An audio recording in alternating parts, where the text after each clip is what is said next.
Diane, c'était une bonne amie.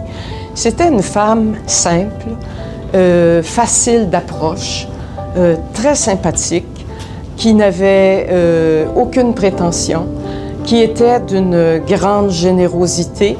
On se sentait vraiment les bienvenus chez Diane. Elle aimait aussi les gens du village où elle habitait. Elle avait un souci pour encourager les producteurs du coin, maraîchers, et elle les connaissait. Et puis, elle était impliquée dans son milieu. Elle faisait également du bénévolat, en plus d'avoir la présidence de PDF. Et c'était vraiment une femme exceptionnelle. Et sur le plan personnel, c'est aussi une perte immense. Elle s'intéressait beaucoup au droit.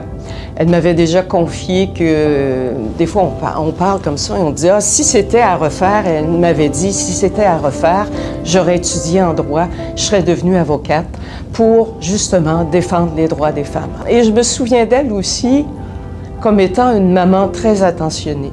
Alors, Diane a perdu son conjoint qui était relativement jeune, alors elle a élevé et éduqué ses 4 enfants.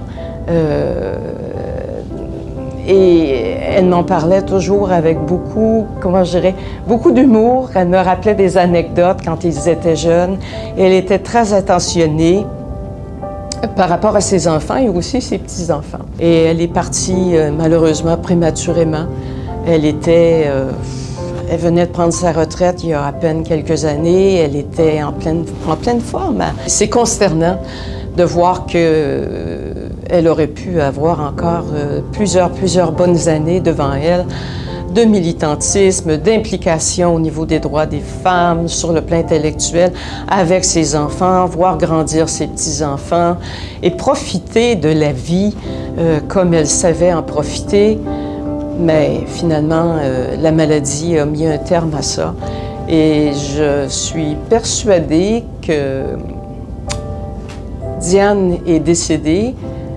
Elle a quitté cette vie-ci, mais elle n'avait pas le choix et je suis persuadée qu'elle n'était pas pleinement résignée à quitter cette vie-ci, dans laquelle elle a toujours mordu.